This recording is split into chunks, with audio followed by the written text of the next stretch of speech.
नमस्कार दोस्तों, आपका इस वीडियो में स्वागत है। जैसा कि आप लोग जानते हैं कि हम लोग यूपी पीसीएस और आरए से रिलेटेड टेस्ट सीरीज चालू कर रहे हैं और इस टेस्ट सीरीज में आने वाले यूपी पीसीएस और आरए के लिए अत्यंत महत्वपूर्ण क्वेश्चन दिए गए हैं। तो चलिए टाइम को बिना वेस्ट किए आगे बढ़ते हैं और आप लोगों से एक विनम्र निवेदन है कि आप लोग चैनल को सब्सक्राइब कर लें, वीडियो को लाइक करें, शेयर करें और कमेंट करें। ओके, और इस वीडियो के पीडीएफ के लिए टेलीग्राम चैनल को ज्वाइन कर लें, जो कि टेलीग्राम चैनल का लिंक डिस्क्रिप्शन में दे दिया गया है। ओके, तो चलिए टाइम को बिना वेस्ट किए आगे बढ़ते हैं। पहला क्वेश्चन आपके स्क्रीन पे है। उत्तर प्रदेश का राजकीय खेल क्या है? Option A cricket, option B badminton, option C है हॉकी और ऑप्शन डी है टेनिस। उत्तर प्रदेश का राजकीय खेल जो है वो हॉकी है, तो इस प्रकार इसमें सी द राइट आंसर हो जाएगा। ओके, नेक्स्ट क्वेश्चन है। उत्तर प्रदेश के किस स्थल से पुरापाषाण काल के उपकरण के साथ साथ लघु पाषाण काल के उपकरण भी प्राप्त हुए हैं? ऑप्शन है बेलन नदी घाटी, ऑप्शन बी है सोनभद्र की सिंगरौली घाटी, ऑप्शन सी है चंदौली के चकिया और ऑप्शन डी है लोहंदा नाला। उत्तर प्रदेश के लोहंदा नाला से पुरापाषाण काल के उपकरण के साथ साथ लघु पाषाण काल के उपकरण भी प्राप्त हुए हैं, तो इस प्रकार इसमें डी द राइट आंसर हो जाएगा। ओके, और बेलन नदी घाटी, सोनभद्र की संग्रौली घाटी व चंदेली की चकिया से पुरापाषाण काल के अवशेष प्राप्त हुए केवल। ओके, लघु पाषाण काल के अवशेष नहीं प्राप्त हुए हैं और पुरापाषाण काल और लघु पाषाण काल के अवशेष जो है वो लोहंदी नाला से प्राप्त हुए हैं। ओके, तो इस प्रकार इसमें डी द राइट आंसर हो जाएगा। नेक्स्ट क्वेश्चन है। 1857 के महान विद्रोह के दौरान मौलवी अहमदुल्लाह शाह ने उत्तर प्रदेश के किस स्थान का नेतृत्व किया था? Option A Kanpur, option B है इलाहाबाद, ऑप्शन सी है फैजाबाद और ऑप्शन डी है बरेली। 1857 के महान विद्रोह के दौरान मौलवी अहमदुल्लाह शाह ने फैजाबाद से नेतृत्व को संभाला था। ओके, जबकि कानपुर का नेतृत्व जो है वो नाना साहेब और इलाहाबाद का नेतृत्व जो है वो इलाकत अली और बरेली का खान बहादुर खान ने किया था, तो इस बार इसमें सी द राइट आंसर हो जाएगा। ओके, नेक्स्ट क्वेश्चन है। निम्नलिखित में से उत्तर प्रदेश का कौन सा जिला सबसे अधिक राज्यों को स्पर्श करता है? Option A Saharanpur, option B है गौतम बुद्ध नगर, ऑप्शन सी है गाजियाबाद और ऑप्शन डी है आगरा। उत्तर प्रदेश का सोनभद्र जिला जो है वो सबसे अधिक राज्यों को स्पर्श करता है, लेकिन विकल्प में सोनभद्र ना होने के कारण सही उत्तर जो होगा वो सहारनपुर, क्योंकि सहारनपुर जो है वो 3 राज्यों से सीमा स्पर्श करता है। ओके, तो इस प्रकार इसमें A is the right answer हो जाएगा। नेक्स्ट क्वेश्चन है। निम्नलिखित में से उत्तर प्रदेश का कौन सा जिला राष्ट्रीय राजधानी में सम्मिलित नहीं है? Option A Bulandshahr, option B है खड़गपुर, ऑप्शन सी है सिद्धार्थनगर और ऑप्शन डी है शामली। उत्तर प्रदेश के राष्ट्रीय राजधानी में शामिल जिले जो हैं वो मेरठ, गाजियाबाद, गौतम बुद्ध नगर, बुलंदशहर, हरपुर, बागपत, शामली तथा मुजफ्फरपुर है, सॉरी। ओके, और इसमें सिद्धार्थ नगर जो है वो उत्तर प्रदेश के राष्ट्रीय राजधानी में शामिल नहीं है, तो इस प्रकार इसमें सीधा राइट आंसर हो जाएगा। ओके, नेक्स्ट क्वेश्चन है। स्वतंत्रता के बाद से अब तक राज्य विधानसभा की लखनऊ से बाहर मात्र एक बैठक हुई, जो की हुई। ऑप्शन है मेरठ में, ऑप्शन बी है गाजियाबाद में, ऑप्शन सी है प्रयागराज में और ऑप्शन डी है गोरखपुर में। स्वतंत्रता के बाद से अब तक राज्य विधानसभा की लखनऊ से बाहर एकमात्र बैठक हुई, जो प्रयागराज में हुई थी, तो इस प्रकार इसमें सी द राइट आंसर हो जाएगा। ओके, नेक्स्ट क्वेश्चन है। मतदाताओं की संख्या की दृष्टि से सबसे बड़ा व सबसे छोटा संसदीय क्षेत्र है? ऑप्शन है गाजियाबाद व बागपत, ऑप्शन बी है गाजियाबाद और शामली, ऑप्शन सी है गोरखपुर व बागपत और ऑप्शन डी है गोरखपुर व शामली। मतदाताओं की संख्या की दृष्टि से उत्तर प्रदेश का सबसे बड़ा संसदीय क्षेत्र जो है वो गाजियाबाद है, जबकि सबसे छोटा संसदीय क्षेत्र जो है वो बागपत है, तो इस प्रकार इसमें A is the right answer हो जाएगा। ओके, नेक्स्ट क्वेश्चन है। उत्तर प्रदेश का सर्वाधिक वैधानिक नगरों वाला जिला है? ऑप्शन है बहराइच, ऑप्शन बी है बदायूं, ऑप्शन सी है बलरामपुर और ऑप्शन डी है श्रावस्ती।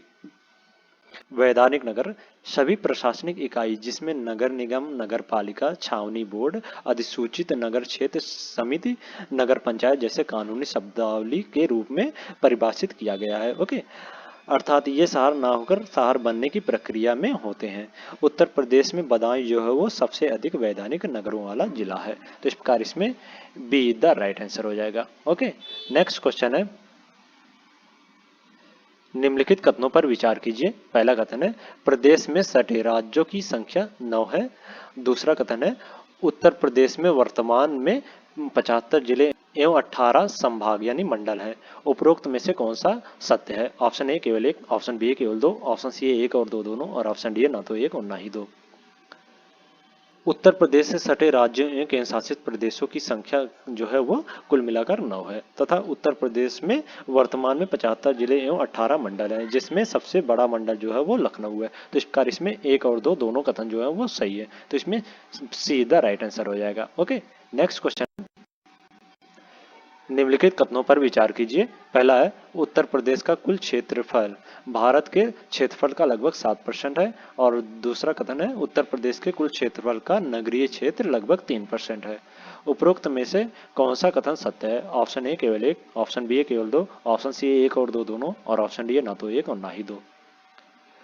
उत्तर प्रदेश का कुल क्षेत्रफल जो है वो भारत के क्षेत्रफल का लगभग 7% है। ओके, जबकि उत्तर प्रदेश के कुल क्षेत्रफल का नगरीय क्षेत्रफल जो है वो 3% है मात्र। ओके, नगरीय क्षेत्रफल का कुल क्षेत्र जो है वो 7562.29 वर्ग किलोमीटर है। ओके, तो इस प्रकार इसमें एक और दो दोनों कथन जो है वो सही है उत्तर प्रदेश के संदर्भ में, तो इसमें सीधा राइट आंसर हो जाएगा। ओके, नेक्स्ट क्वेश्चन है, निम्नलिखित में से कौन सा जिला न्यूनतम क्षेत्रफल वाला जिला है? Option A Ghaziabad, option B है वाराणसी, ऑप्शन सी है मऊ, और ऑप्शन डी है हरपुर। उत्तर प्रदेश का न्यूनतम क्षेत्रफल वाला जिला जो है वो हरपुर है, तो इस प्रकार इसमें डी द राइट आंसर हो जाएगा। ओके, नेक्स्ट क्वेश्चन है, घर पर पेयजल परियोजना किस जिले से शुरू की गई थी? Option A Jhansi, option B है उन्नाव, ऑप्शन सी है कानपुर, और ऑप्शन डी है कन्नौज। हर घर पेयजल परियोजना जो है वो इसकी शुरुआत जो है वो झांसी से की गई थी, तो इस प्रकार इसमें A is the right answer हो जाएगा। ओके, नेक्स्ट क्वेश्चन है, निम्नलिखित में से कौन सी फसल तराई क्षेत्र की मुख्य फसल है? ऑप्शन ए धान, ऑप्शन बी है गेहूं, ऑप्शन सी है आलू, और ऑप्शन डी है इनमें से कोई नहीं। तराई वह क्षेत्र होता है जहां भाबर की विलुप्त नदियां बाहर आ जाती हैं। ओके, यहाँ की मौसमी दशा जो है वो धान उगाने के लिए सबसे उपयुक्त होती है, तो इस प्रकार इसमें A is the right answer हो जाएगा। ओके, तराई की मुख्य फसल जो है वो धान है। नेक्स्ट क्वेश्चन है, निम्नलिखित में से कौन से जिले में है जो बुलंदखंड और बघेलखंड दोनों में सम्मिलित है? Option A Sonbhadra, option B है ललितपुर, ऑप्शन सी है चित्रकूट, और ऑप्शन डी है बांदा। उत्तर प्रदेश का सोनभद्र जिला जो है वो 4 राज्यों को स्पर्श करता है, और वे हैं मध्य प्रदेश, छत्तीसगढ़, झारखंड व बिहार। बुंदेलखंड क्षेत्र के अंतर्गत उत्तर प्रदेश का दक्षिण क्षेत्र आता है, जबकि बघेलखंड में उत्तर प्रदेश तथा मध्य प्रदेश दोनों का को शामिल किया गया है। ओके, उत्तर प्रदेश का सोनभद्र जिला जो है वो बुंदेलखंड और बघेलखंड दोनों में शामिल है, तो इस प्रकार इसमें A is the right answer हो जाएगा। ओके, नेक्स्ट क्वेश्चन है, उत्तर प्रदेश में मैदानी क्षेत्र का ढाल कैसा है? ऑप्शन ए पूर्व से पश्चिम, ऑप्शन बी है उत्तर से दक्षिण, ऑप्शन सी है उत्तर पश्चिम से दक्षिण पूर्व, और ऑप्शन डी है दक्षिण पूर्व से उत्तर पश्चिम। उत्तर प्रदेश के मैदानी क्षेत्र का ढाल जो है वो हिमालय के तराई से आने वाली नदियों के प्रवाह ढाल से स्पष्ट हो जाता है। इसका प्रवाह ढाल जो है वो उत्तर पश्चिम से दक्षिण पूर्व की ओर है, तो इस प्रकार इसमें सीधा राइट आंसर हो जाएगा। ओके, नेक्स्ट क्वेश्चन है, निम्नलिखित में से कौन सी जोड़ी सही है? पहला है भरतखंडे संगीत संस्था लखनऊ, और दूसरा कथन है राज्य ललित कला अकादमी प्रयागराज, और तीसरा कथन है राष्ट्रीय कथक संस्था लखनऊ। ऑप्शन ए केवल एक और दो, ऑप्शन बी केवल एक और तीन, ऑप्शन सी है दो और तीन, और ऑप्शन डी एक दो और तीन। भरतखंडे संगीत संस्था जो है वो लखनऊ में स्थित है, तो इस प्रकार जो कथन एक है वो सही हो जाएगा। ओके, राज्य ललित कला अकादमी जो है वो लखनऊ में स्थित है, ना कि प्रयागराज में, तो इस प्रकार जो कथन दो है वो गलत हो जाएगा। ओके, राष्ट्रीय कथक संस्था जो है वो लखनऊ में स्थित है, तो इस बार जो तीसरा कथन है वो सही हो जाएगा, तो इसमें एक और तीन इधर राइट आंसर हो जाएगा, तो बी इधर राइट आंसर हो जाएगा इसमें। ओके, नेक्स्ट क्वेश्चन है, national institute of cancer prevention and research centre कहाँ है? Option A Ghaziabad, option B है नोएडा, ऑप्शन सी है लखनऊ, और ऑप्शन डी है Siddharthnagar. National institute of cancer prevention and research जो है वो नोएडा में है, तो इसका इसमें बी द राइट आंसर हो जाएगा। ओके, नेक्स्ट क्वेश्चन है, रेह या कल्लर मिट्टी किस प्रकार की मिट्टी को कहा जाता है? ऑप्शन ए क्षारीय मिट्टी मृदा, ऑप्शन बी है जलोढ़ मृदा, ऑप्शन सी है लाल मृदा, और ऑप्शन डी है काली मृदा। लवड़ी या क्षारीय मिट्टी के भिन्न भिन्न नाम है। ओके, इन्हें रेह या कल्लर के नाम से भी जाना जाता है। इनका पीएच मान जो है वो 8.5 से अधिक होता है। ओके, और इनका विकास जो है वो शुष्क जलवायु वाले परिस्थितियों में होता है। तो इस प्रकार इसमें A is the right answer हो जाएगा। ओके, नेक्स्ट क्वेश्चन है, महाविस्फोटक सिद्धांत संबंधित नहीं है। ऑप्शन है महाद्वीपीय विस्थापन से, ऑप्शन बी है ब्रह्मांड की उत्पत्ति से, ऑप्शन सी आकाशगंगा की उत्पत्ति से, और ऑप्शन डी है सौरमंडल की उत्पत्ति से। महाविस्फोटक सिद्धांत यानी बिग बैंग थ्योरी ब्रह्मांड की उत्पत्ति, आकाशगंगा की उत्पत्ति तथा सौरमंडल की उत्पत्ति से संबंधित है। तो इस प्रकार इसमें जो ऑप्शन ए है वो गलत हो जाएगा। महाविस्फोटक सिद्धांत जो है वो महाद्वीपीय विस्थापन से संबंधित नहीं है। तो इस प्रकार इसमें जो कथन एक है ऑप्शन ए है वो गलत नहीं है। ओके, तो इस प्रकार इसमें A is the right answer हो जाएगा। नेक्स्ट क्वेश्चन है, बिग बैंग सिद्धांत का प्रतिपादन किसने किया था? ऑप्शन ए थॉमस गोल्ड एवं हरमन बांडी, ऑप्शन बी है डॉक्टर एलन सैंडेज, और ऑप्शन सी है जॉर्ज लेमेंतेयर, और ऑप्शन डी है उपयुक्त में से कोई नहीं। बिग बैंग सिद्धांत का प्रतिपादन जो है वो जॉर्ज लेमेंतेयर ने किया था। तो इस प्रकार इसमें सी द राइट आंसर हो जाएगा। ओके, नेक्स्ट क्वेश्चन है, हमारी आकाशगंगा के केंद्र की परिक्रमा करने में सूर्य को कितना समय लगता है? ऑप्शन ए 2.5 करोड़ वर्ष, ऑप्शन बी है 10 करोड़ वर्ष, ऑप्शन सी है 25 करोड़ वर्ष, और ऑप्शन डी है 50 करोड़ वर्ष। हमारी आकाशगंगा के केंद्र की परिक्रमा करने में सूर्य को लगभग 22.5 से 25 करोड़ वर्ष लगता है। तो इस प्रकार इसमें सी द राइट आंसर हो जाएगा इसमें। ओके, नेक्स्ट क्वेश्चन है, निम्नलिखित को सुमेलित कीजिए तथा कूट की सहायता से सही उत्तर का चयन कीजिए। सूची 1, सूची 2। सूची 1 में ग्रह, उपग्रह, पुच्छल तारा, कृत्रिम उपग्रह, और सूची 2 में चंद्रमा, यूरेनस, मेराइनर, हैली। यूरेनस जो है वो एक ग्रह है, तो इस प्रकार ए का 2 से सुमेलित हो जाएगा। ओके, और चंद्रमा जो है वो एक उपग्रह है, तो बी का 1 से सुमेलित हो जाएगा। ओके, और हेली जो है वो एक पुच्छर तारा है, तो सी का 4 से सुमेलित हो जाएगा। और मेराइनर जो है वो एक कृत्रिम उपग्रह है, तो डी का 3 से सुमेलित हो जाएगा। तो इसमें 2, 1, 4, 3 इसका राइट आंसर हो जाएगा। तो इसमें A is the right answer हो जाएगा। ओके, नेक्स्ट क्वेश्चन है, चंद्र ग्रहण कब होता है? ऑप्शन है जब चंद्रमा पृथ्वी और सूर्य के बीच आ जाती है, ऑप्शन बी है जब पृथ्वी सूर्य और चंद्रमा के बीच आ जाती है, ऑप्शन सी है सूर्य जब सूर्य पृथ्वी और चंद्रमा के बीच आ जाता है, और ऑप्शन डी है इनमें से कोई नहीं। जब सूर्य एवं चंद्रमा के बीच पृथ्वी आ जाती है तो सूर्य का प्रकाश चंद्रमा पर नहीं पड़ता है। ओके, चूंकि ग्रहों व उपग्रहों का अपना कोई प्रकाश नहीं होता, ये केवल सूर्य के प्रकाश से ही प्रकाशित होते हैं। ओके, अतः चंद्रमा पर सूर्य का प्रकाश न पड़ने के कारण चंद्रग्रहण होता है। तो इस प्रकार इसमें बी द राइट आंसर हो जाएगा। ओके, चंद्रग्रहण जो है वो जब पृथ्वी जो है वो सूर्य और चंद्रमा के बीच आ जाती है तो चंद्रग्रहण लगता है। ओके, तो इसमें बी द राइट आंसर हो जाएगा। नेक्स्ट क्वेश्चन है, बुध ग्रह के संदर्भ में निम्नलिखित कथनों पर विचार कीजिए। पहला है, बुध ग्रह पर वायुमंडल नहीं है, इसलिए यहाँ जीवन भी संभव नहीं है। और दूसरा कथन है, यहाँ दिन अति गर्म व रात बर्फीली होती है। उपरोक्त में से कौन सा कथन सत्य है? ऑप्शन ए केवल एक, ऑप्शन बी केवल दो, ऑप्शन सी एक और दो दोनों, और ऑप्शन डी है ना तो एक और ना ही दो।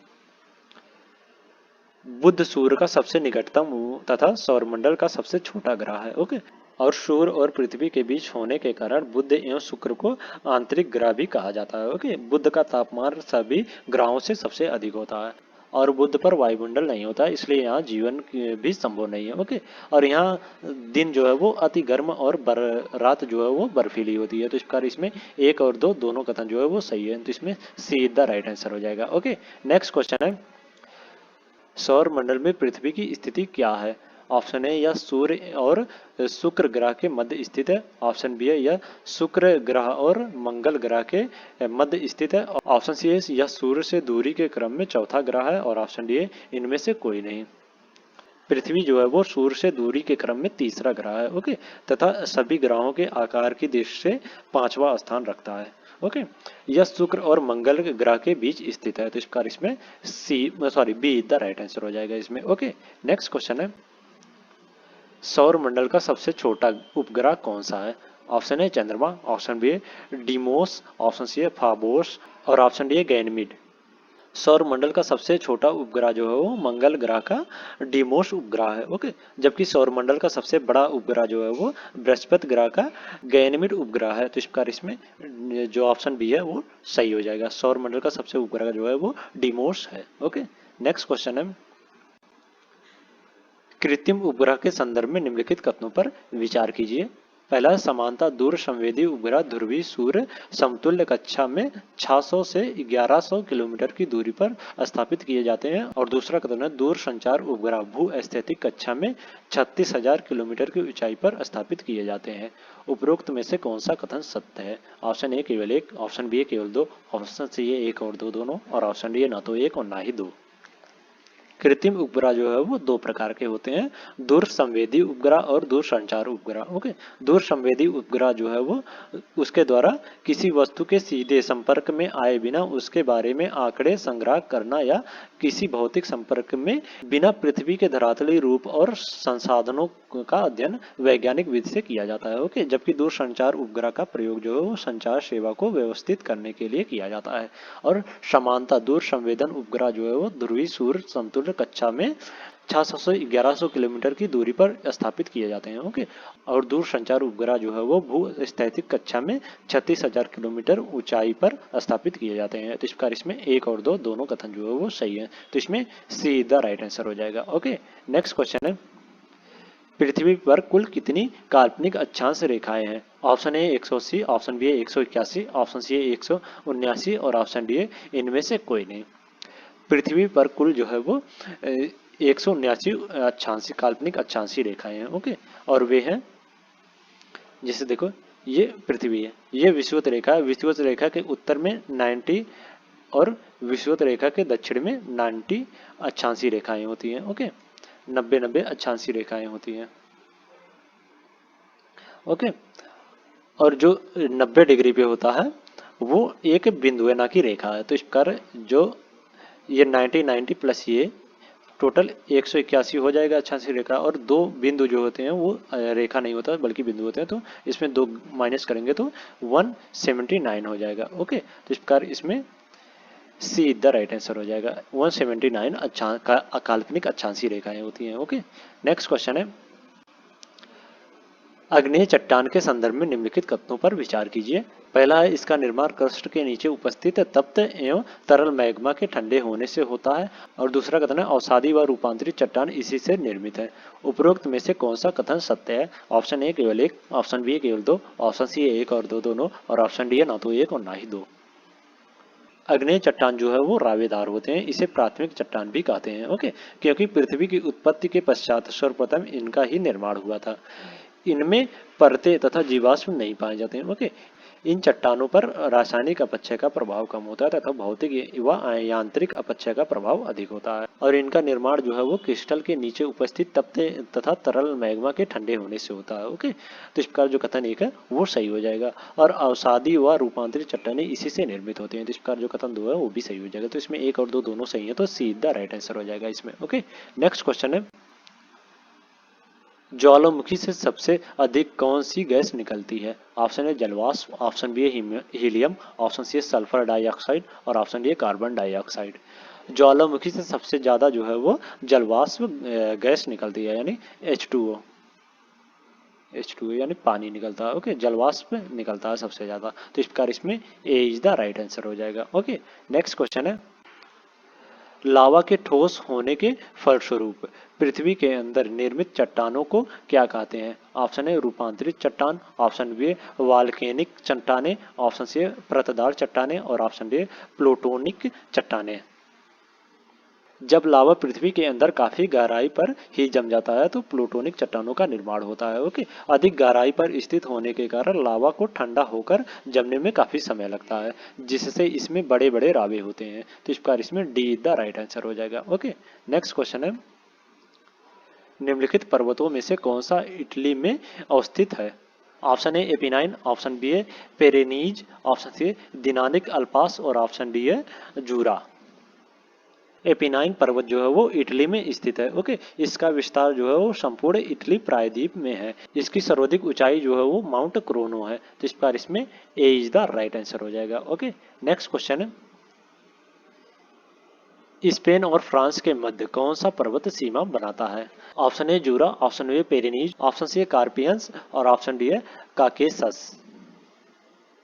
स्पेन और फ्रांस के मध्य पेरिनीज पर्वत सीमा बनाती है। ओके, और यह पर्वत आइबेरियन प्रायद्वीप को शेष है यूरोप महाद्वीप से अलग करता है। इसका विस्तार जो है वो विक्से की खाड़ी से भूमध्य सागर तक है। तो इसका इसमें बी द राइट आंसर हो जाएगा। ओके, नेक्स्ट क्वेश्चन है, पृथ्वी ग्रह पर अधिकांश लवणता जल बर्फ छत्रक और हिमनद के रूप में रहता है। शेष अलवण जल का सबसे अधिक भाग पाया जाता है। ऑप्शन ए वायुमंडल में आर्द्रता और बादलों के रूप में पाया जाता है। ऑप्शन बी अलवण जल झीलों और नदियों में पाया जाता है। ऑप्शन सी भूगत जल के रूप में और ऑप्शन डी मृदा आर्द्रता के रूप में। अधिकांश आलवड़ जल जो है वो बर्फ छद्रक और हिमनद के रूप में होते हैं और उसके अलावा जो आलवड़ जल पाए जाते हैं वो है भूमिगत जल के रूप में। तो इसका इसमें सी द राइट आंसर हो जाएगा। ओके, नेक्स्ट क्वेश्चन है, महासागरीय नितल का सबसे विस्तृत भाग कौन सा है? ऑप्शन है महासागरीय गर्त, ऑप्शन बी है महासागरीय ढाल, ऑप्शन सी है महासागरीय मग्न तट और ऑप्शन डी है गहरे सागरीय मैदान। महासागरीय नितल का सबसे विस्तृत भाग जो है वो गहरे सागरी मैदान है। ओके, तो इसका इसमें डी द राइट आंसर हो जाएगा। नेक्स्ट क्वेश्चन है, उत्तरी ध्रुवीय प्रकाश और दक्षिणी ध्रुवीय प्रकाश के लिए वायुमंडल की कौन सी परत जिम्मेदार है? ऑप्शन ए क्षोभमंडल, ऑप्शन बी है तापमंडल, ऑप्शन सी है बहिर्मंडल और ऑप्शन डी है आयन मंडल। उत्तरी ध्रुवीय प्रकाश और दक्षिणी ध्रुवीय प्रकाश के लिए वायुमंडल का आयन मंडल जो है वो जिम्मेदार है प्रकाश के लिए। तो इसका इसमें डी द राइट आंसर हो जाएगा। ओके, नेक्स्ट क्वेश्चन है, पृथ्वी का एल्बिडो किसे कहते हैं? ऑप्शन ए पृथ्वी की कुल ऊष्मा बजट को, ऑप्शन बी है पृथ्वी द्वारा अवशोषित ऊष्मा को, ऑप्शन सी है सौर विकिरण के परावर्तित भाग को और ऑप्शन डी है इनमें से कोई नहीं। पृथ्वी के ऊष्मा बजट से सौर विकिरण का जो भाग परावर्तित होकर अंतरिक्ष में चला जाता है, इसी परावर्तन भाग को ही पृथ्वी का एल्बिडो कहा जाता है। तो इसका इसमें सी द राइट आंसर हो जाएगा। ओके, नेक्स्ट क्वेश्चन है, इन बादलों से भारी वर्षा, ओला, तड़ित झंझा आदि उत्पन्न होते हैं तथा संवहनी वर्षा भी होती है। ये कौन से बादल होते हैं? ऑप्शन है पच्छाव मेघ, ऑप्शन बी उत्तरी स्तरीय मेघ, ऑप्शन सी वर्षा स्तरीय मेघ और ऑप्शन डी कपासी वर्षी मेघ। कपासी वर्षा मेघ जो है वो अत्यधिक गहरे काले एवं सघन बादल हैं। ये नीचे से ऊपर की ओर विशाल मीनार की भांति उठे रहते हैं। ओके, तथा इसका विस्तार जो है वो काफी बड़े क्षेत्र पर होता है। इन बादलों से भारी वर्षा, ओले, तड़ित झंझा आदि उत्पन्न होते हैं। ओके, शीतोष्ण कटिबंधीय चक्रवात में शीत वार्तकों के सहारे मुख्यतः इन बादलों में वर्षा होती है। तो इसका इसमें डी द राइट आंसर हो जाएगा। ओके, नेक्स्ट क्वेश्चन है, लोएस निम्न में से किससे संबंधित है? ऑप्शन ए नदी, ऑप्शन बी हिमानी, ऑप्शन बी भूगत जल और ऑप्शन डी है पवन। मरुस्थलीय क्षेत्र के बाहर पवन द्वारा उड़ाकर लाए गए महीन बालू कणों के वृहत निक्षेप को लोएस कहते हैं। ओके, इसकी मिट्टी में जल मिलने पर अत्यंत उपजाऊ हो जाती है। ओके, चीन के उत्तरी मैदान में लोएस मिट्टी मिलती है जो गोबी मरुस्थल से उड़ाकर लाई गई है। ओके, ऑक्सीकरण के कारण इसका रंग जो है वो पीला होता है और लोएस जो है वो पवन से संबंधित है। इसका इसमें डी द राइट आंसर हो जाएगा इसमें। ओके, नेक्स्ट क्वेश्चन है, पर्वत के संदर्भ में निम्नलिखित कथनों पर विचार कीजिए। पहला है, पर्वत पृथ्वी की सतह पर द्वितीयक क्रम के उच्चावच है और दूसरा कथन है ये निकटवर्ती क्षेत्रों की तुलना में समानतया 1000 मीटर से कम ऊंचे होते हैं। उपरोक्त में से कौन सा कथन सही है? ऑप्शन ए केवल एक, ऑप्शन बी केवल दो, ऑप्शन सी एक और दो दोनों और ऑप्शन डी ना तो एक और ना ही दो। पर्वत जो है वो पृथ्वी की सतह पर द्वितीय क्रम के उच्चावच हैं। ये वैसे ऊंचे स्थल भाग हैं जिनका पार्श्व ढाल जो है वो तीव्र एवं शिखर जो है वो संकुचित होता है। ये निकटवर्ती क्षेत्रों की तुलना में समानता 1000 मीटर से अधिक ऊंचे होते हैं, ना कि कम ऊंचे होते हैं। इस प्रकार इसमें जो कथन दो है वो गलत हो जाएगा इसमें। ओके, तो इसमें केवल एक सही है, तो ए इज द राइट आंसर हो जाएगा इसमें। ओके, नेक्स्ट क्वेश्चन, निम्नलिखित में से कौन सी प्रशांत महासागर की ठंडी धारा है? पहला है क्यूराइल धारा, दूसरा है अकोष्टक धारा, तीसरा है पूर्वी ऑस्ट्रेलिया धारा और चौथा है बेंगुएला धारा। क्यूराइल एवं अकोष्टक धारा जो है वो प्रशांत महासागर की ठंडी धारा है। ओके, तो इसका इसमें एक और दो इज द राइट आंसर हो जाएगा। तो इसमें B is the right answer हो जाएगा। ओके, और जबकि पूर्वी ऑस्ट्रेलिया धारा जो है वो प्रशांत महासागर की गर्म धारा है और बेंगुएलर धारा जो है वो अटलांटिक महासागर की ठंडी धारा है। ओके, तो इसमें बी द राइट आंसर हो जाएगा। नेक्स्ट क्वेश्चन है, मॉन्ट्रियल प्रोटोकॉल निम्नलिखित में से किससे संबंधित है? पहला है ग्लोबल वार्मिंग से, दूसरा सतत विकास से, तीसरा ओजोन परत संरक्षण से और चौथा है जलवायु परिवर्तन से। ऑप्शन ए केवल एक, ऑप्शन बी है 2 और 4 दोनों और ऑप्शन सी है केवल 3 और ऑप्शन डी है 1 और 4। ओजोन परत के संरक्षण के लिए 16 सितंबर 1987 को कनाडा की मॉन्ट्रियल शहर में समझौता किया गया। ओके, इसी समझौते को ध्यान में रखते हुए प्रत्येक वर्ष 16 सितंबर को पूरे विश्व में ओजोन दिवस मनाया जाता है। तो इस प्रकार इसमें मॉन्ट्रियल प्रोटोकॉल जो है वो ओजोन परत संरक्षण से संबंधित है। तो इस प्रकार इसमें केवल 3 इज द राइट आंसर हो जाएगा, तो इसमें सी द राइट आंसर हो जाएगा। ओके, नेक्स्ट क्वेश्चन है, अरब के रेगिस्तान में चलने वाली गर्म व शुष्क हवा जिससे दृश्यता समाप्त हो जाती है। Option A sirocco, option B है सामुन, ऑप्शन सी है सामल और ऑप्शन डी है सीमू। अरब के रेगिस्तान में चलने वाली गर्म व शुष्क हवा जिससे रेत की आंधी आती है तथा दृश्यता जो है वो समाप्त हो जाती है और यह हवा जो है वो सीमुम के नाम से जानी जाती है। तो इस प्रकार इसमें डी द राइट आंसर हो जाएगा। ओके, नेक्स्ट क्वेश्चन है, निम्नलिखित कथनों पर विचार कीजिए। पहला, लताएं व अधिपादम इस बायोम की सर्वप्रमुख विशेषता है। दूसरा कथन है, इन वनों में मिलने वाले जीवों में हाथी, गैंडा, जंगली सूगर, शेर, घड़ियाल, बंदर व सांप के अनेक प्रजातियां पाई जाती हैं। ये विशेषताएं किस प्रकार के वन की है? ऑप्शन ए मध्य अक्षांशीय सदारहित वन, ऑप्शन बी भूमध्य सागरीय वन, ऑप्शन सी है उष्णकटिबंधीय सदारहित वन और ऑप्शन डी है शंकुधारी वन। उपरोक्त कथन जो है वो उष्णकटिबंधीय सदा रहित वन से की विशेषताएं हैं। तो इस प्रकार इसमें सी द राइट आंसर हो जाएगा। ओके, तो इस प्रकार इसमें सी द राइट आंसर हो जाएगा। नेक्स्ट क्वेश्चन है, इकोलॉजिकल फुटप्रिंट की अवधारणा को किसने विकसित किया था? Option A William Guard, option B है विलियम रिस और ऑप्शन सी है एजी टॉन्सेल और ऑप्शन डी इनमें से कोई नहीं। इकोलॉजिकल फुटप्रिंट की अवधारणा को विलियम रिस ने विकसित किया था। तो इस प्रकार इसमें बी द राइट आंसर हो जाएगा। ओके, और यह अवधारणा जो है वो आकलन करती है कि मानव ने पृथ्वी की कितनी वहन क्षमता का उपयोग किया है। ओके, और इसका आकलन किसी निर्धारित भौगोलिक क्षेत्र में भोजन व वन उत्पादों तथा ईंधन के औसत प्रति व्यक्ति उपभोग के आधार पर किया जाता है। तो इस प्रकार इसमें बी द राइट आंसर हो जाएगा। नेक्स्ट क्वेश्चन है, जोहान्सबर्ग सम्मेलन निम्नलिखित में से किससे संबंधित है? ऑप्शन ए पर्यावरण विकास के लिए अंतर्राष्ट्रीय सहयोग से, ऑप्शन बी है ओजोन परत के संरक्षण से, ऑप्शन सी है ग्रीन हाउस गैस की पहचान से और ऑप्शन डी है सतत विकास पर विशेष बल से। जोहान्सबर्ग सम्मेलन जिसे रियो 10 के नाम से भी जाना जाता है और इसे पृथ्वी टू सम्मेलन भी कहते हैं। ओके, इसका जो सम्मेलन हुआ था वो 2002 में हुआ था। यह सम्मेलन मुख्यतः सतत विकास पर विशेष बल देता है। तो इस प्रकार इसमें डी द राइट आंसर हो जाएगा। ओके, जोहान्सबर्ग सम्मेलन जो है वो 2002 में हुआ था। ओके, नेक्स्ट क्वेश्चन है, अमृत क्रांति किससे संबंधित है? ऑप्शन ए कृषि उत्पादक को दुगनी करना व टिकाऊ कृषि, ऑप्शन बी है खनिज तेल के क्षेत्र में आत्मनिर्भरता हेतु, ऑप्शन सी है नदियों को जोड़ने की योजना और ऑप्शन डी इनमें से कोई नहीं।